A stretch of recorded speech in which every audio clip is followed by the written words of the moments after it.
Dear friends, today I will be talking about provision of 340 read with 195 of Code of Criminal Procedure.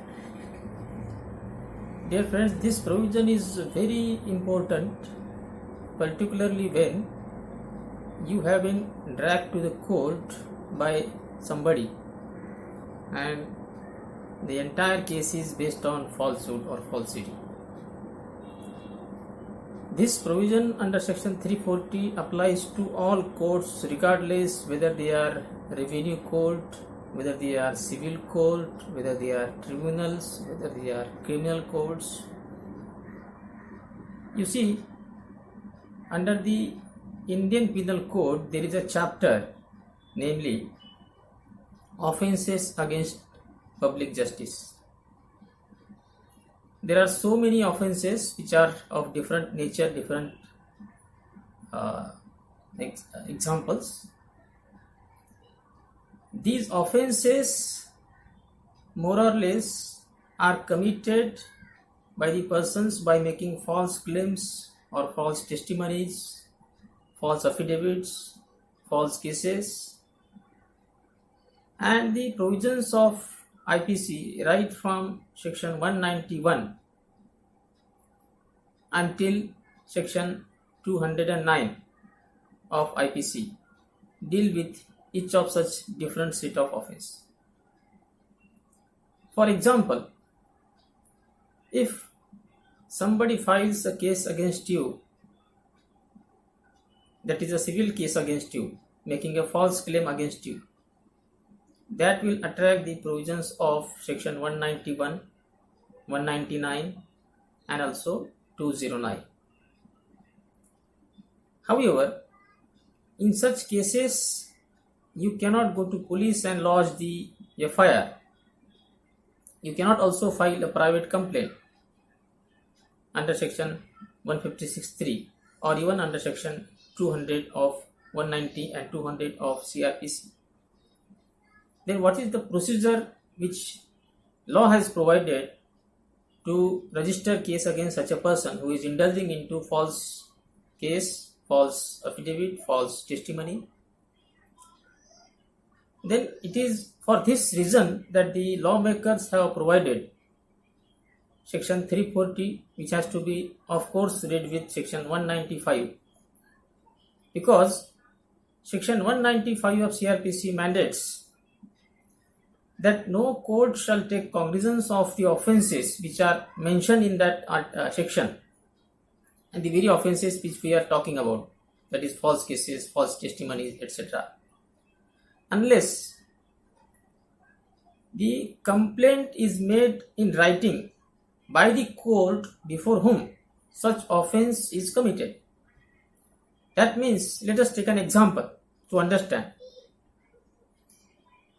Somebody files a false case before magistrate of first class, and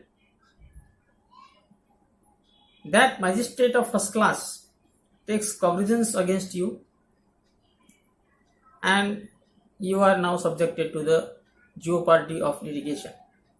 But then you realize and you can establish that it is entirely based on falsehood. Then what is the remedy? Because you cannot go to police and lodge the FIR, you cannot also make a private complaint either under section 156(3) or even under section 190 read with 200 of CRPC. Then what is to be done? Because section 195 of CRPC says that no court shall take cognizance of such an offence unless the complaint is made by the very court before whom such offence is committed. So here the court would be the court of judicial magistrate first class, before whom such a false case is filed against you. Then what you can do? It is for this that section 340 of CRPC enters into the picture. What you have to do is to prefer an application before the court of judicial magistrate first class where the case is filed against you, that is a false case, and in that very application you can bring to the notice of the magistrate of first class that, look here, this is the falsity and this entire claim is a false claim, and this amounted to an offence under IPC, either under section 191 or 199 or 209, or for that matter any other case. If the case is criminal, then section 211 is also attractive. That would amount to malicious prosecution. If the case is civil, then 209 will be applicable. Then the magistrate is supposed to have a summary inquiry as to whether such offence appears to have been committed. Now, in this process of holding summary inquiry, the magistrate is not bound to give an opportunity of hearing to the person against whom such an application under section 340 has been preferred by. That means the proposed accused who has committed the crime is not entitled to be heard in such summary inquiry. However, magistrate of first class, while holding such an inquiry, can issue a show cause notice and ask him as to why a complaint under section 195 of CRPC read with 340 should not be filed against him. On this, there is a debate. There are divergent views of different high courts that this amounts to giving an opportunity of hearing. But law says, as the Supreme Court has made it clear, that accused is not entitled as a matter of right to be heard in such inquiry. If the court affords such opportunity, entirely it is a power of court, but it is not the right of the would-be accused. In such inquiry, if ultimately you can establish that such an offence has been committed and there is a reasonable ground to proceed against such person, then the court of magistrate, judicial magistrate first class himself will have to file a complaint before the another court within which territorial jurisdiction this court is located. Now here, the court himself will have to become a complainant to set the law into motion against such kind of offences.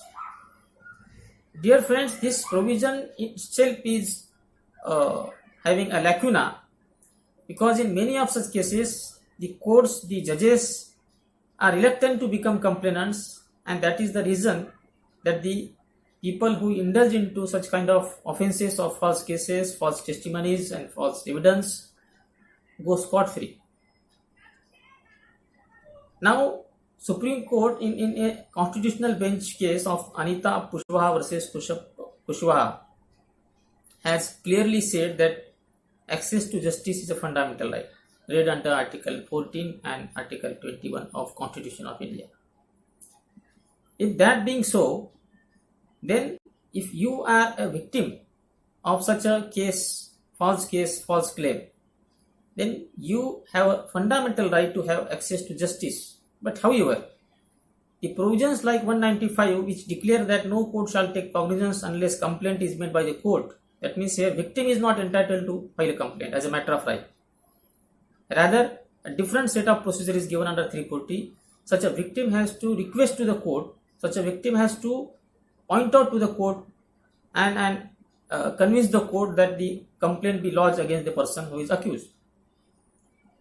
Now, in this regard, I have made a representation to the Government of India as well as the Maharashtra government that CRPC needs to be amended and section 195 needs to be amended suitably so as to make it possible that cognizance of such offence should be taken not only on the complaint of the magistrate concerned before whom such offence is committed, but also when such complaint is received by the actual aggrieved party, actual victim of such a crime.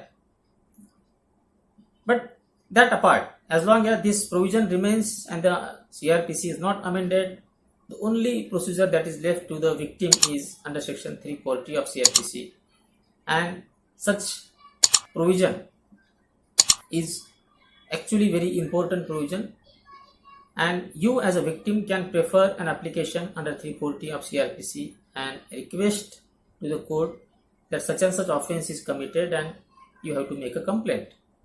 And once such a complaint is made by the magistrate before the other court, then law is set into motion, and then that complaint will be proceeded against, or the prosecution will take place as if it is any other normal case.